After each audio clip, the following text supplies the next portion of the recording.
Hey everybody, it's Jesse Knox of Beast of Burden. Today we're showing kind of a hybrid stand we have here. We're performing crop tree release, a lot of cut stump, and also starting with some brush management for cedar trees.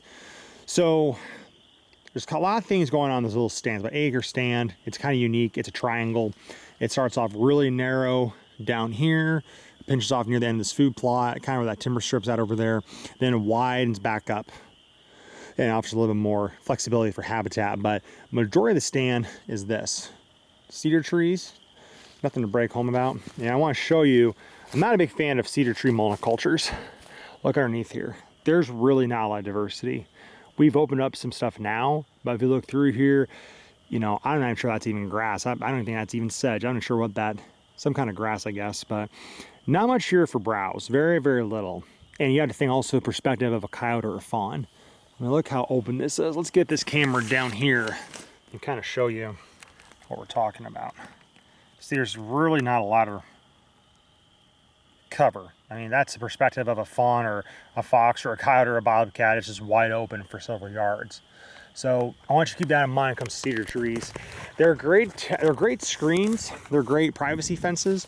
But in regards to actual habitat, they're in numbers, they really affect your early successional, your oak generation. It's not great. So we're actually bringing the mulcher in, hopefully soon. We keep getting these delays, like he's here, then something goes wrong, and it's not his fault. It's just, I think the stand is cursed. So, and we have another 19 acres we're gonna do this spring as well. But this will all be open, and it's gonna be really exposed. I don't know what the plant community response is gonna be. My thinking is with the mulch, we'll light a fire through it on a good dry day. It'd be really low intensity. We're just trying to clean up the mulch and hopefully encourage those early successional plant communities and hopefully some oak regeneration. We'll see what's handed to us. But also for a while, my experience so far in removing cedar trees, you can get some really good plant response. It's not very tall. It takes a while to get to that height, or just have the different plants come out, especially with fire introduced.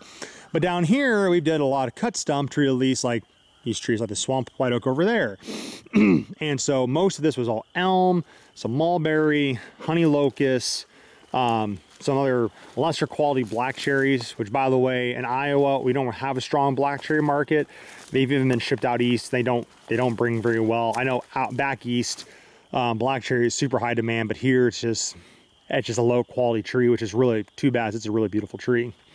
But by dropping these trees, we have a lot more sun to come in. We'll introduce fire. We'll encourage that early successional plant community and also help encourage oak regeneration as well. And this will be a nicer quality stand down the road. But the cool thing is, as we're mulching this, we've created bedding and also some temporary browse in the canopies.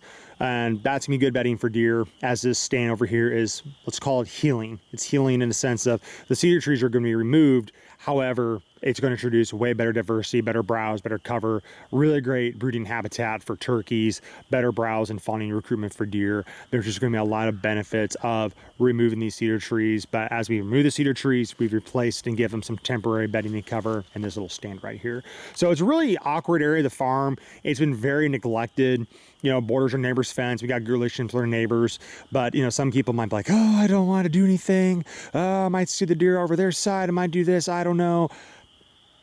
You can't make excuses. You got to get on top of every little scrunch of your property. Some areas of my farm, I don't really know how to manage. It's really awkward, little tiny corners, like they just might be stagnant for a while. We're talking a garden sized part of my farm, but these bigger areas we can actually get and manage, introduce fire, introduce sunlight, and keep invasives at bay. I want to be actively manage every part of my farm, because every little acre that I can convert to early successional and younger oak stands, that's just gonna be a better tomorrow for our turkey, our deer, and the next generation of folks.